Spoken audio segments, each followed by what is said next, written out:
आज हम एक ऐसे व्यवहारिक विषय पर बात कर रहे हैं जो दुनिया के हर एक व्यक्ति के जीवन से जुड़ा हुआ है। कई बार हम समाचारों में प्राकृतिक आंधी और तूफानों के बारे में सुनते हैं। हम देखते हैं कि कैसे रात में भयानक तूफान आया, तबाही मच गई। हमने सुनामी के विषय में भी देखा अपने जीवन में, इतिहास में उसके विषय में जो कुछ भी हुआ, कितना विनाश हुआ।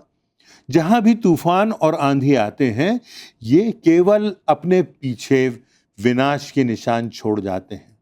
हम में से बहुतों ने अपने जीवन में कभी ना कभी आंधी तूफानों का सामना किया है। जब तेज हवाएं चलती हैं तो मजबूत से मजबूत इमारतें भी ध्वस्त हो जाती हैं। घर का सामान बिखर जाता है, पुराने पेड़ जो हैं वो भी यहाँ तक जड़ों से उखड़ करके गिर जाते हैं। वाहन क्षतिग्रस्त हो जाते हैं और कच्चे घर ताश के पत्तों की तरह ढह जाते हैं। उस समय मनुष्य अपने आप को प्रकृति के सामने बेहद असहाय महसूस करता है। लेकिन इसी समय की स्थिति हमारे व्यक्तित्व और हमारे आत्मिक जीवन को प्रकट करती है। हमारे जीवन में भी अक्सर ऐसी आंधियां आती हैं जो हमें भीतर तक तोड़कर रख देती हैं, या इनमें क्षमता होती है कि हमें ये भीतर तक हिला दें, हमारे हृदय को, हमारे मानस पटल को विचलित कर दें। ये आंधियां मौसम की नहीं होती बल्कि परिस्थितियों की होती हैं। कभी कोई बड़ी असफलता हमारे जीवन में एक आंधी के रूप में आ सकती है। कभी अनायास कोई ऐसी बात हो जाती है, पति पत्नी के बीच में तलाक की नौबत आ जाती है, परिवार विघटित हो जाता है, टूट जाता है, बच्चे गलत मार्ग पर चले जाते हैं, और तब हमें हृदय में पीड़ा होती है। जो माता पिता हैं, कई बार हमारे अपने लोग जिन पर हम विश्वास करते हैं, जब हमारे साथ विश्वासघात करते हैं। कई बार हमारे कार्य में, हमारे व्यापार में, हमारी सेवकाई में अचानक से कुछ ऐसी परिस्थितियां बन जाती हैं जिनकी हमने अपेक्षा ही नहीं की, और जब ऐसे आंधी और तूफानों से हम गुजरते हैं तो हमारे जीवन में घोर निराशा भी आ सकती है, जिससे बाहर निकलने में कई लोगों को बहुत समय लग जाता है। और ऐसा लगता है कई बार जब इस प्रकार की विनाशकारी परिस्थितियां आती हैं कि कैसे हम इनसे उबर पाएंगे। कभी कभी अपने बहुत करीबी प्रिय व्यक्ति की मृत्यु अनायास हो जाती है, दुर्घटना हो जाती है, और वो भी एक तूफान के समान होती है, और हम अपने पैरों पर स्थिर नहीं रह जाते, मानो हमारी दुनिया हिल गई हो। आज के इस संदेश में हम बाइबल की एक बेहद अद्भुत और शक्तिशाली घटना की ओर देखेंगे, जो हमें सिखाती है कि जब जीवन में ऐसी आंधियां और तूफान आए तो हमें क्या करना चाहिए। मरकुस रचित सुसमाचार के 4 अध्याय में एक बहुत ही प्रसिद्ध घटना का वर्णन मिलता है। यहां वचन में लिखा है कि उसी दिन जब सांझ हुई तो प्रभु यीशु मसीह ने अपने चेलों से कहा कि आओ हम उस पार चलें। इस घटना की पृष्ठभूमि को समझना भी आवश्यक है। प्रभु यीशु मसीह दिन भर लोगों की भीड़ में उन्हें शिक्षित कर रहे हैं, उन्हें ईश्वरीय ज्ञान की शिक्षा दे रहे हैं, सांसारिक रूप से बढ़कर आत्मिक जीवन जीने की बात कर रहे हैं, परंतु शारीरिक रूप से वो थक चुके हैं। संध्या का समय है। उन्होंने चेलों के साथ नाव पर बैठकर गलील की झील को पार करने का निर्णय लिया। अचानक उस झील में एक भयंकर आंधी आ गई।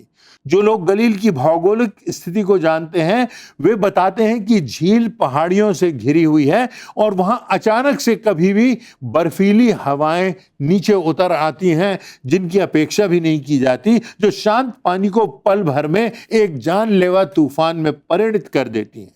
लहरें नाव के अंदर आने लगती हैं, नाव पानी से भरने लगती है, नाव डूबने के कगार पर थी।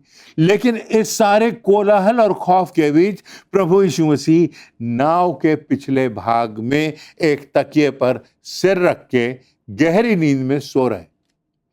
चेले इस भयानक आंधी को और तूफान को देखकर बहुत हिल गए हैं, घबरा गए हैं। मौत को सामने देखकर वे डर से कांपने लगे, और उन्होंने घबराहट में प्रभु को जगाते हुए पुकारा, हे गुरु, क्या तुझे हमारी चिंता नहीं? हम तो नाश हुए जाते हैं। चेले पुकारते हैं कि हमें बचा ले। तब प्रभु यीशु मसीह उठते हैं और वो आंधी को डांटते हैं और पानी से कहते हैं, तूफान से कहते हैं, शांत रह, थम जा। और बाइबल में लिखा हुआ है, इतिहास वर्णन करता है कि उसी पल आंधी जो थी वो ठहर गई, वहां का तूफान शांत हो गया और मानो एक सन्नाटा छा गया, पूरा वातावरण एकदम शांत हो गया। यहां पर हम देखते हैं कि प्रभु यीशु मसीह संपूर्ण रूप से परमेश्वर है और प्रभु यीशु मसीह संपूर्ण मानव है। एक मानव होने के नाते वो दिन भर लोगों के बीच में प्रचार करके थके हुए हैं, वो सो रहे हैं, विश्राम कर रहे हैं। एक मानव के समान उनके जीवन का वर्णन यहां किया गया है। परंतु तब एक दिव्यतापूर्ण परमेश्वरत्व की संपूर्ण सामर्थ्य के साथ वो यहां तक प्रकृति को डांटते हैं, आंधी और तूफान को रोक देते हैं और प्रकृति भी उनका कहा सुनती है। ये बात प्रभु यीशु मसीह की दिव्यता को और उसके इंसान और एक मानव होने को प्रकट करता है। तब चेलों ने देखा कि यह तो परमेश्वरत्व से भरा हुआ है, इसका आदेश प्रकृति भी मानती है। चेलों के मनों में जो मृत्यु का भय छा गया था, उन्हें लगता था अब सब कुछ विनाश हो जाएगा। अब एक अचंभित सा वातावरण हो गया और लोग कहने लगे एक दूसरे से कि ये कौन है जो आंधी और तूफान भी उसकी आज्ञा को मानते हैं। ये प्रभु यीशु मसीह है जो सृष्टि के रचयिता है, जिसकी आज्ञा सारी सृष्टि मानती है। पानी, हवा, भूमि, पहाड़, पक्षी, पशु सभी उसकी आज्ञा मानते हैं, क्योंकि ये सब उसके द्वारा सिरजे गए हैं और उसकी अधीनता में। इस घटना में भी ठीक ऐसा ही होता है। चेले डर गए हैं, घबरा गए हैं, उन्हें अपना अंत नजर आ रहा है, विनाश नजर आ रहा है। लेकिन जब उन्होंने प्रभु यीशु मसीह को पुकारा, प्रभु यीशु मसीह से निवेदन किया, तो प्रभु ने उनके संपूर्ण परिस्थितियों को, उनके जो वो अपेक्षा कर रहे थे, उसको बदल दिया। हम सभी को अपने जीवन के सफर में ऐसी कठिन परिस्थितियों का, जटिल परिस्थितियों का सामना करना पड़ता है। जब हमें लगता है कि लहरें हमारे सिर के ऊपर से गुजरने लगी हैं, हमें तत्काल प्रभु के हस्तक्षेप की आवश्यकता है। आज इस वचन के आधार पर हमारे जीवनों में आने वाली आंधी और तूफानों के विषय में 3 बहुत ही महत्वपूर्ण और व्यवहारिक बातों पर हम मनन करेंगे। पहली बात तो यह है कि आंधी और तूफान प्रत्येक मनुष्य के जीवन में निश्चित रूप से आते हैं और वहां मानवीय क्षमताएं काम नहीं आती। दुनिया में कोई ऐसा नहीं है, या तो आप इन परिस्थितियों से गुजर चुके हैं या आप इस प्रकार के तूफानों से गुजर रहे हैं, या आप इस प्रकार के तूफानों से गुजरने वाले। आप बच नहीं सकते, मैं बच नहीं सकता। इन तूफानों का सामना हमको इस कलुषित संसार में करना है। चाहे कोई व्यक्ति कितना भी धर्मी हो, कितना भी प्रार्थना करने वाला हो, जीवन में तूफान किसी के साथ भेदभाव नहीं करते। ये तूफान किसी भी रूप में हमारे जीवनों में कभी भी आ सकते हैं। बीमारी के रूप में, आर्थिक संकट के रूप में, रिश्तों की कड़वाहट के रूप में, अनापेक्षित के रूप में। अक्सर हम हमारी बुद्धि और समझ से ऐसी आंधियों से जूझने का प्रयास करते हैं अपनी सामर्थ्य से, और अंततः उन आंधियों के परिणाम में हम बुरी तरह फंसकर रह जाते हैं और कुछ नहीं कर पाते। इस घटना पर गौर करें। जो चेले यीशु के साथ नाव पर सवार थे, वे कोई साधारण यात्री नहीं थे। वे अनुभवी मछुआरे थे। पतरस, यूहन्ना, याकूब, ये सभी अपना पूरा जीवन उसी गलील की झील में बिता चुके थे।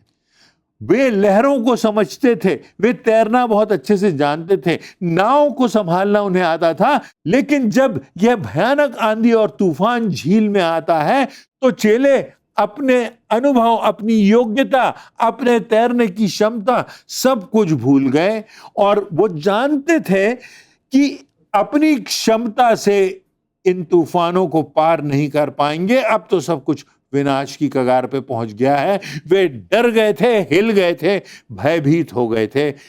अब उन्हें इस बात का एहसास हो गया था कि उनकी क्षमता से बढ़कर ये तूफान है, वो कुछ कर नहीं सकते, और इसलिए उन्होंने प्रभु को पुकारना शुरू किया कि हमें बचा।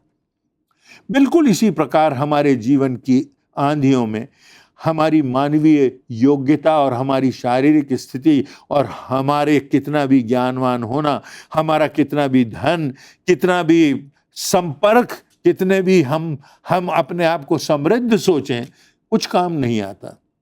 जब डॉक्टर्स जवाब देते हैं, जब अपने परिवार के लोग मुंह मोड़ लेते हैं, जब संसार की सारी ताकत धरी की धरी रह जाती है। इसलिए ऐसी विषम परिस्थितियों में हमें इधर उधर भटकने के बदले प्रभु यीशु मसीह को पुकारना है, क्योंकि वही सर्वशक्तिमान परमेश्वर है और सब कुछ पर उसका अधिकार है। यहां तक कि पृथ्वी और स्वर्ग का अधिकार उसे दिया गया है। वो सब बातों का अधिकारी है, क्योंकि सब बातों की सृजना इसी प्रभु यीशु मसीह ने की है, और इसीलिए सृष्टि भी उसका हुक्म मानती है। हमारे जीवन में हमें इस बात की निश्चितता होना चाहिए कि भयानक आंधी और तूफानों को प्रभु यीशु मसीह की सामर्थ्य से शांत किया जा सकता है। तो याद रखें, जब हमारी क्षमता काम नहीं करती, हर बात में हमारी सामर्थ्य काम नहीं करती, हमारी योग्यता काम नहीं करती, हमारी कोई भी युक्ति और शक्ति और मानवीय बुद्धि मार्ग नहीं निकाल पाती, तब प्रभु की ओर हम देखते हैं और उसकी असीम कृपा से, करुणा से, उसकी सामर्थ्य से हम भर जाते हैं, और पवित्र आत्मा की सहायता से उस परमेश्वर की सामर्थ्य से तूफान शांत हो जाते हैं और हम अपने जीवन में आगे बढ़ने के लिए तैयार हो जाते हैं। आज हमारे लिए विचार करने की ये बात है कि जब हमारे जीवन में तूफान आता है, तो क्या हम परमेश्वर पर निर्भर होते हैं? क्या हम उसे पुकारते हैं? क्या हम अपना जीवन और उस परिस्थिति को उसके हाथ में दे देते हैं, अपना अहंकार त्यागते हैं, अपना घमंड त्यागते हैं, और अपनी आत्मनिर्भरता को छोड़कर हम यह कहते हैं कि प्रभु, मैं निर्बल हूँ, मेरी निर्बलता में तेरी सामर्थ काम करेगी, मैं तेरे चरणों में आया हूँ, तू मुझे संभाल। तो कभी कभी हम बदल जाएंगे, कभी कभी परिस्थितियां बदल जाएंगी, कभी कभी परमेश्वर हमारे जीवन में आश्चर्य कर्म करेगा और हमको बहुत कुछ शिक्षा परमेश्वर दे देगा ऐसी परिस्थितियों में, जब हम संपूर्णता से अपने जीवन की कठिन परिस्थितियों को, तूफानों को उसके अधीन कर देंगे। इसी घटना से जुड़ी दूसरी बात, जीवन की आंधियों में हमें हमेशा यह याद रखना है कि प्रभु हमारे साथ है और वह हमारे जीवन की नौका पर सवार है। प्रभु हमसे दूर नहीं है, प्रभु हमारे लिए उपलब्ध है, प्रभु बाहें पसारे हमारा इंतजार कर रहा है। प्रभु चाहता है कि हम उसके पास आएं, वो हमको आगोश में लेने के लिए तत्पर है। कैसी भी परिस्थितियां आए, मृत्यु की छाया से हम गुजरें, हम विचलित ना हो, परंतु हम प्रभु यीशु मसीह की निकटता में पहुंचें और प्रभु यीशु मसीह के आगोश में आ जाएं और सारी बातों को प्रभु यीशु मसीह के चरणों में रख दें। ये तूफान हमें सही मार्ग से भटका सकते हैं यदि हम उस परमेश्वर को, प्रभु यीशु मसीह के, हम उस आधार पर दृढ़ नहीं रहते, हम उसका हाथ थामे नहीं रहते, हम उसके प्रति विश्वास योग्यता से चलते नहीं रहते, तो ये तूफान हमें नाश कर सकते हैं। घबराहट में, जल्दबाजी में कई बार सांसारिक रूप से विचलित होकर हम गलत निर्णय ले जाते हैं और ऐसे निर्णयों का परिणाम हमारे लिए, हमारे परिवार के लिए, हमारे साथ जुड़े लोगों के लिए घातक सिद्ध होता है।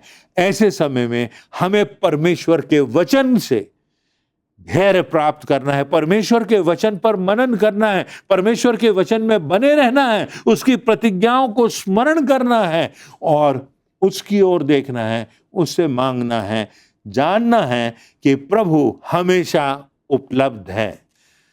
प्रभु यीशु मसीह ने एक बहुत अद्भुत वादा हमसे किया है। प्रभु यीशु मसीह ने कहा, देखो मैं जगत के अंत तक तुम्हारे साथ हूँ, मैं तुम्हें कभी ना छोड़ूंगा और ना कभी बिसराऊंगा। जब वर्तमान समय की आंधियां और तूफान मुझे और आपको डराने लगें, चारों ओर अंधकार ही अंधकार दिखाई दे, तो हमें याद रखना है कि प्रभु हमारे साथ है। वो इमैनुअल है, जिसका अर्थ है परमेश्वर हमारे साथ, और वह अद्भुत युक्ति करने वाला पराक्रमी परमेश्वर है जो हमें नष्ट नहीं होने देगा यदि हम उसका हाथ थामे हैं, उसके वचन में बने हुए हैं और उसके प्रति आज्ञाकारी हैं। इसी घटना से जुड़ी हुई तीसरी शिक्षा, व्यवहारिक शिक्षा, मेरे और आपके लिए प्रेरणा की बात, मार्गदर्शन की बात वह यह कि आंधी के शांत हो जाने के बाद हमारे जीवन में सच्ची आराधना होना चाहिए। हमें परमेश्वर को धन्यवाद देना है, उसकी महिमा करना है। जब तूफान थमता है तो हमारा रवैया कैसा है? कई बार ऐसा होता है कि तूफान थम गया और हम प्रभु से दूर हो गए, हम प्रभु को भूल गए, हमने उसको बिसरा दिया। हम पीड़ाओं की ओर तो देख लेते हैं परंतु आशीषों को भूल जाते हैं। जो परमेश्वर ने हमारे लिए भला किया है उससे हम बहुत जल्दी बिसरा देते हैं। वो हमारे मन और मस्तिष्क से निकल जाता है। हम भूल जाते हैं कि कितने कितने कितने उपकार परमेश्वर ने हमारे साथ किए हैं। आज जिस स्थान पर हम हैं, आज जिस स्थान पर हम खड़े हैं, वहां परमेश्वर की सामर्थ है, वहां प्रभु यीशु मसीह का लहू बहाया गया है और हमें क्षमा प्राप्त हुई है। वहां हमारे जीवन में पवित्र आत्मा ने एक नया दिशा निर्देश दिया है। तो जब सब कुछ शांत हो जाता है, जब नाव किनारे पर लग जाती है, तो क्या हम उस किनारे पर भी परमेश्वर की आराधना करते हैं? यह प्रश्न है। हम स्मरण रखते हैं कि हमारे जीवन को बचाने वाला प्रभु है और हर समय, हर परिस्थिति में, हर दिन, हर सुबह, हर शाम, हर उजाले में, हर अंधकार में, हर खुशी में, हर दुख में, हर पीड़ा में, हर उन्माद में, हर मील के पत्थर के पास, हर एक मृत्यु की छाया से गुजरते हुए हमें परमेश्वर को धन्यवाद देना है, केवल धन्यवाद देना है और उस पर दृढ़ता से विश्वास करना है, उसकी महिमा करना है, उसकी आराधना करना है और कहना है, प्रभु जब तू हमारे साथ है तो संसार का कैसा भी तूफान हम पार कर सकते हैं। ये हमारा बल नहीं परंतु तेरी सामर्थ है। ये हमारी शक्ति और हमारी युक्ति नहीं परंतु तेरा आश्चर्य कर्म है जो आज भी तू अपने लोगों के साथ करता है। जब हम पुकारते हैं, जब हम आंसू बहाते हैं, जब हम तेरी ओर देखते हैं, जब हम जानते हैं कि संकट में तू हमारा बल है और अति सहजता से हमारे लिए उपलब्ध है, हमारा पिता है, हमारा अब्बा है, हमारे हाथ थाम कर हमको जीवन की यात्रा में आगे ले जाना चाहता है। वो चाहता है परमेश्वर कि हम उस पर निर्भर रहें। तो हमको संपूर्णता से अपनी निर्भरता परमेश्वर पर बनाए रखना है और हर समय में उसको धन्यवाद देना है, उसकी आराधना करना है। जब प्रभु हमारे टूटे हुए रिश्तों को अपने प्रेम से मजबूत कर देता है, जब प्रभु हमारे अशांत मन को अपने स्वर्गीय आनंद से भर देता है, जब प्रभु हमारी टूटी और बिखरी हुई जिंदगी में नई आशा और नई उम्मीदों के रंग भर देता है, जब प्रभु अपने बिछड़े हुओं से हमें वापस मिलाता है, जब प्रभु हमारी टूटे हुए स्वप्नों को साकार करता है, जब हमारी आवश्यकताओं को पूरी करता है, जब आश्चर्यजनक रीति से हमारी अपेक्षाओं, हमारी मांग, हमारी प्रार्थना, हमारी समझ से बढ़कर हमें देता है, तो यह आवश्यक है कि हमारे जीवनों में धन्यवाद और धन्यवाद और धन्यवाद और धन्यवाद बना रहे। उसकी आराधना हम करते रहें और उसकी ओर देखते रहें और ये जाने कि प्रभु आज भी सिंहासन पर विराजमान है।